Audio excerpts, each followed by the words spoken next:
Thank you for joining us, those on live stream. So we gather with heavy hearts this morning. And of course, I don't know what to say, because words are just so much noise. But I kept coming back to a memory that I have of me and Vimala when we very first met. And a lot of you know that I met him at a Shashin, an 8-day retreat. It was a Mando retreat, and he was my facilitator. So I continued to see Vimala after that as a counselor. And one of the things that frustrated him the most about me was that I did not experience my emotions in my body. I kept everything in my head. So I can't tell you how many times, if you've done Mando, he would stop. He'd tell me to shut up. Lovingly, of course. And then we would sit and we would listen to the bell to bring me back, to settle me down. And he said to me, "You will not be successful in this practice until you can feel your emotions in your body." Well, I think he succeeded. Because yesterday it was as if I was shattered when I heard the news. So, and for some of you, you've known him a short while, and some have known him longer. But he is as much as once you've met Vimala, just like once you've meditated once, your life is forever changed. He was that wonderful a man. So I didn't think I'd fall apart quite so quickly. But I think that's a testament to his success. Because it's clear, deep heart mind, he told me, that allows us to live this practice. So not only wisdom, but compassion. That fruitful marriage. That brings us back to the cushion, and then more importantly, off the cushion into our lives, so that we can be there for the people who love us and we love. So I'm so happy that I met Vimala Ajahn Namak Roshi. He has been counselor, he has been teacher, he has been Roshi, and he has been friend to me, and I know to many of you. So I find that with grief these days, now that I am able to experience grief emotionally and in my body and in my mind, the metaphor for me that seems to work is that it's as if I dropped something precious that's glass. And it's in your hand, and then the next second it's not. And there's just shock of it just crashing against the floor. And a million different pieces. And we clean it up. And we have to be careful when we clean it up, because we might hurt ourselves. So I caution you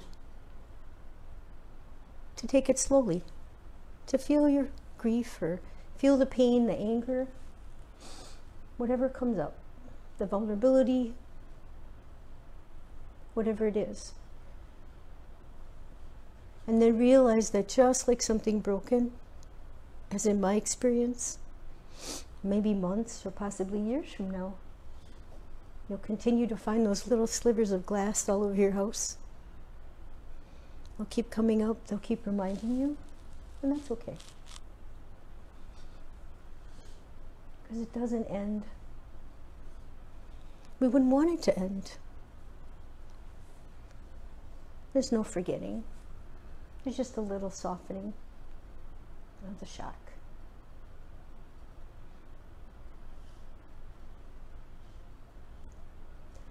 But we have each other, we have the Dharma, we have our practice.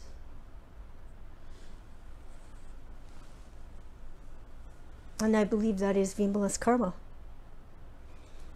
We, me, you, this, thusness is Vimala's karma.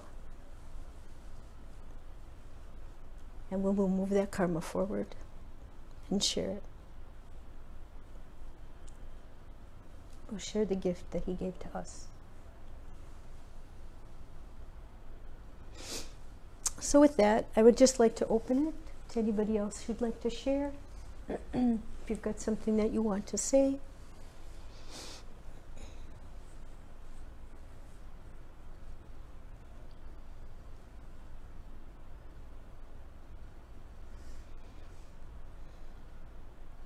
I guess I can go. I just know that I'll always be grateful to Vimala. He believed in me at day one, ever since that first Mondo Zen conversation I got to have with him. And then, like, I don't know, like the weekend before he had to go in, I got to spend time with him, and I got to tell him about my poetry.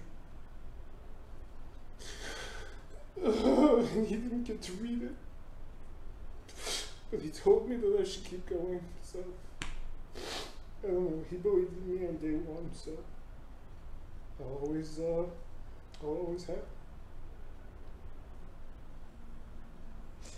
Yeah. Thank you, take it.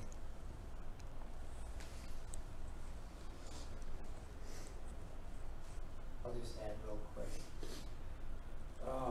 After Junpo passed, I think John only had one talk that I recall after that, and I just remember him saying, "We are all going to die," and that was only a few weeks ago, I think, or maybe a month ago. Doesn't matter. But I remember that upsetting me. Not that it was something I hadn't heard before, but there seemed to be like a personal note to it, and sometimes that can be difficult to hear. So I guess that's what I have to offer. Good.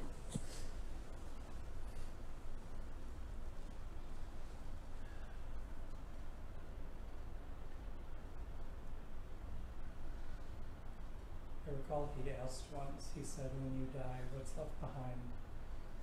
And if I remember right, I think I said karma is left behind. And he questioned if that's true. If I could tell him I told you so, I would definitely do so. Because I just, like you said, it's here. What he's done is still here. I love the fact that he always challenged us.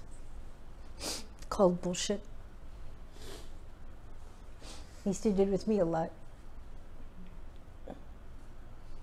So I thought was impressive about Vimala is that, you know, I want to say, like, I believe he would say this if he was here, but I believe he would say something different to every single one of us if he was here, because he has that ability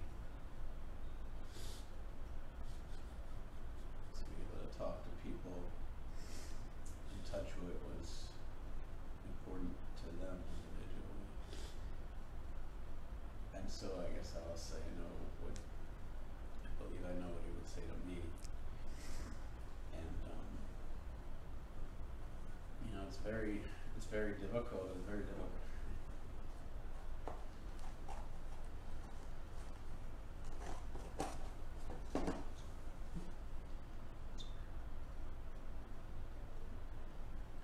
It's very difficult to read the Heart Sutras. That he would always tell me to. But it's not just words.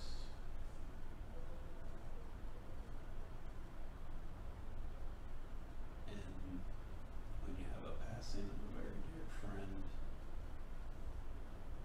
and then the words in the Heart Sutra, you ask them if they ring true to you.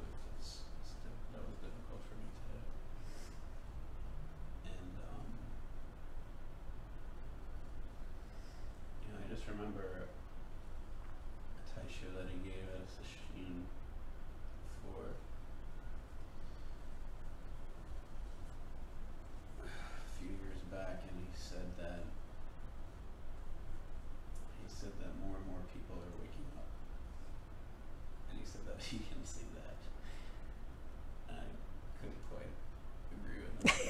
And he said, so that this is the most important work that we do here, and we have to keep the candle lit. And I believe that's what he would say to me. So I wish you well. Thank you.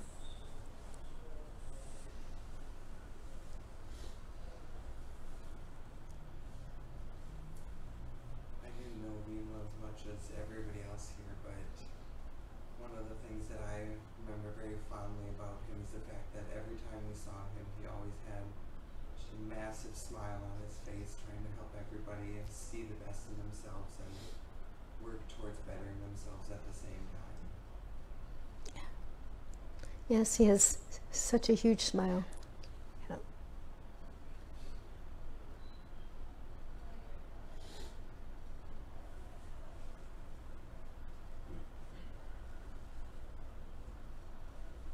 I guess the thing I always remember about Bima was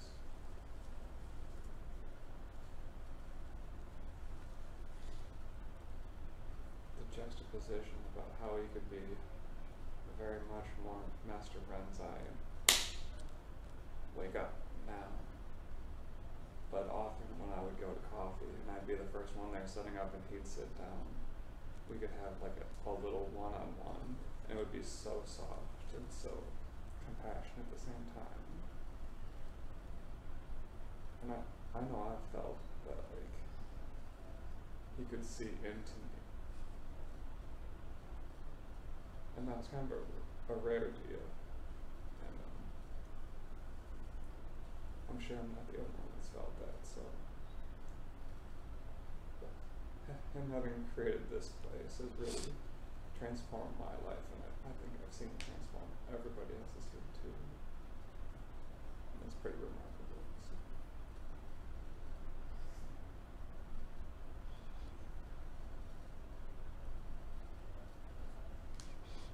Thank you. He had a rare gift. He really, really, really, really listened in the depths of his heart.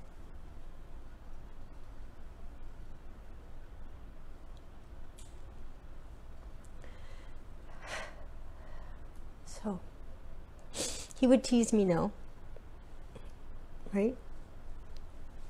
We better go get coffee. And I'm so glad that the person who actually initiated coffee for our Sangha is here today. So, Anand. So, we will keep the candle burning. We will keep it burning. Swaha. Wow.